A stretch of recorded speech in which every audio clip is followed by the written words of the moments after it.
Olá, tudo bem com você? Hoje vamos refletir no terceiro capítulo da primeira carta de Pedro. Um capítulo que traz dicas importantes, conselhos para uma boa vida cristã. No verso 1, começa afirmando que uma mulher amorosa e respeitadora pode fazer muito pela conversão de um marido descrente.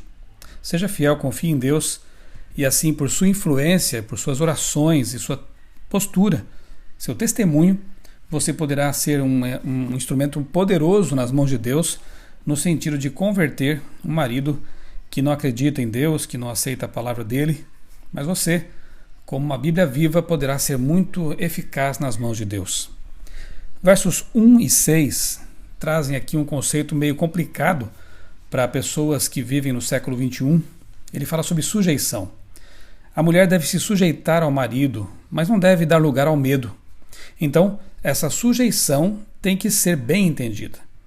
Assim como nós nos sujeitamos voluntariamente e por amor ao nosso Deus Criador, porque sabemos que Ele quer o nosso bem, Ele nos protege, a sujeição, no conceito bíblico, tem que ver também com essa relação de amor, de confiança, de total confiança.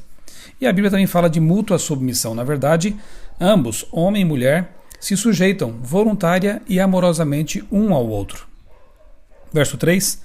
É claro que o princípio se aplica também aqui a homens e mulheres. Uma vida de vaidade e ostentação é incompatível com o cristianismo. E tanto o homem quanto a mulher podem incorrer nesse problema e desviar o foco de Jesus, vivendo assim uma vida de ostentação e de priorizando coisas que não têm valor, não têm sentido. Penteados elaborados e caros, joias e roupas finas não combinam com a vida de uma cristã que deseja ir para o céu. É o que deixa claro também o verso 3. A beleza da mulher não deve ser meramente exterior, mas principalmente interior, um espírito dócil e tranquilo. Verso 5, coloquemos nossa esperança em Deus, não nas coisas da terra, que são tão passageiras, efêmeras. Só Deus realmente é a nossa verdadeira confiança, é a nossa verdadeira esperança, por isso devemos colocar nele a nossa esperança, os nossos anseios, os nossos sonhos e nossos planos. Verso 6 nos ensina a praticar o bem e não darmos lugar ao medo se mantivermos comunhão com o Todo-Poderoso. Nós praticaremos sim o bem e o medo não nos dominará se nós estivermos vivendo intimamente com o nosso Deus, bem pertinho dele. Verso 7 diz que não é sábio para lidar. Se você não é sábio para lidar com uma mulher e amá-la, melhor não casar e fazer alguém infeliz. O homem precisa realmente de muita sabedoria, ter disposição para ser um verdadeiro homem, aquele que Deus espera que ele seja, para então pensar em desposar uma mulher a fim de fazer ela ainda mais feliz. Há homens que se casam sem maturidade e não se preparam para a vida conjugal, levam na brincadeira e isso, infelizmente, traz muito sofrimento. A mulher tem tanto direito ao dom da graça quanto o homem.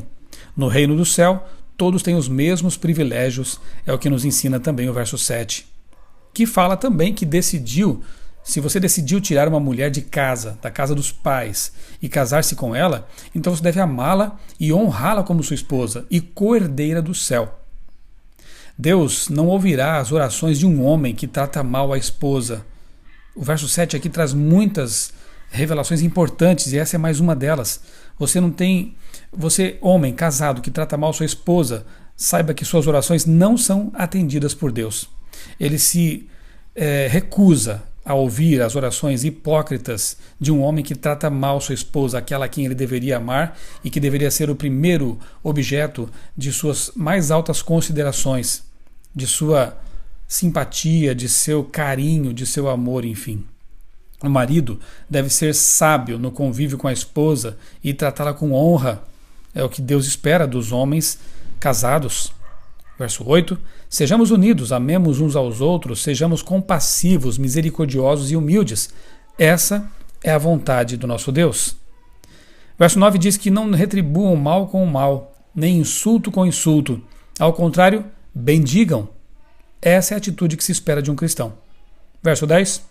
Quem quiser amar a vida e ver dias felizes, guarde a sua língua do mal e os seus lábios da falsidade. Tremenda verdade. Grande conselho.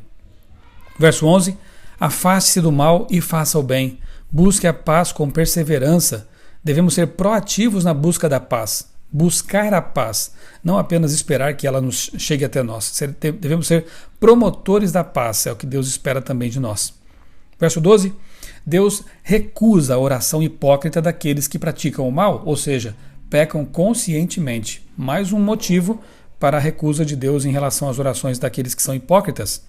Verso 12 ainda diz que, assim como Deus rejeita a oração de um marido tirano, ele ouve a oração de um justo. 14. Felizes os que sofrem por praticar a justiça.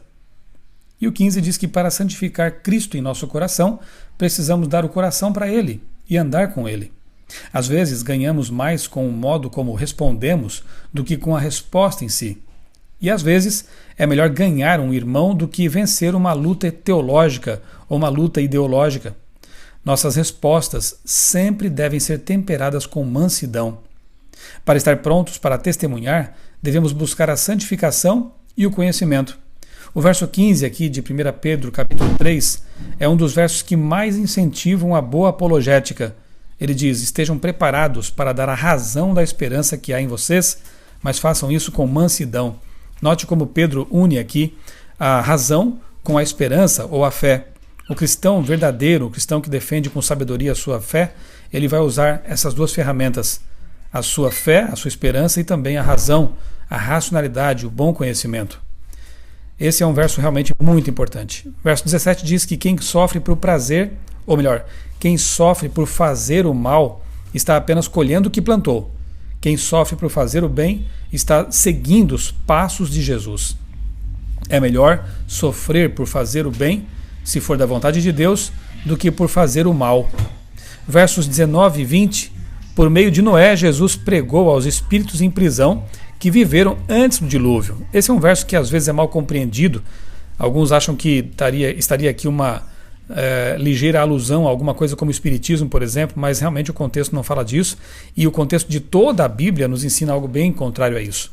Na verdade, quem pregou a esses espíritos aprisionados pelo pecado antes do dilúvio foi Noé, o servo de Deus, a pessoa que Deus usou para realmente levar essa mensagem de salvação ao mundo que estava totalmente depravado.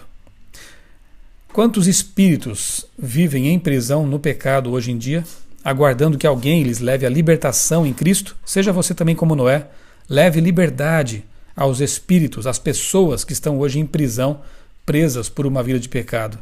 Verso 20, Pedro cria no dilúvio global. Portanto, Pedro era um criacionista.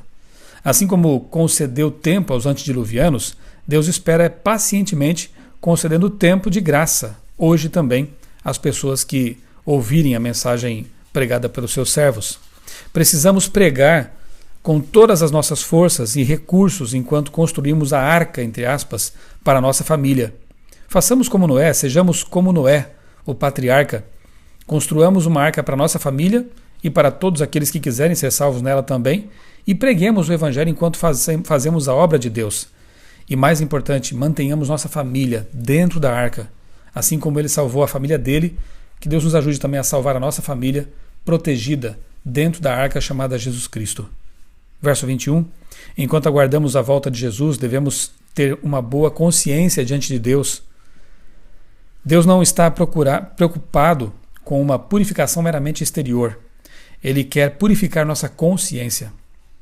21 ainda diz que o capítulo nos mostra aqui, que o capítulo culmina com o apelo para o batismo. E eu pergunto, você já foi batizado? Se não, o que está esperando?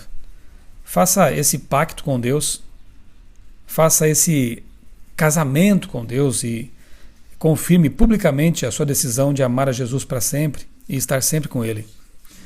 Verso 22 termina o capítulo dizendo que nossas esperanças estão centralizadas no santuário celestial, de onde Jesus virá para nos salvar. Busque a Cristo todos os dias e pela fé entre no santuário celestial, onde Ele está intercedendo por nós e realizando uma obra muito importante em nosso favor. Eu sou o pastor Michelson Borges, desejo a você um dia muito feliz e muito abençoado na presença de Jesus, nosso Salvador, Senhor e amigo.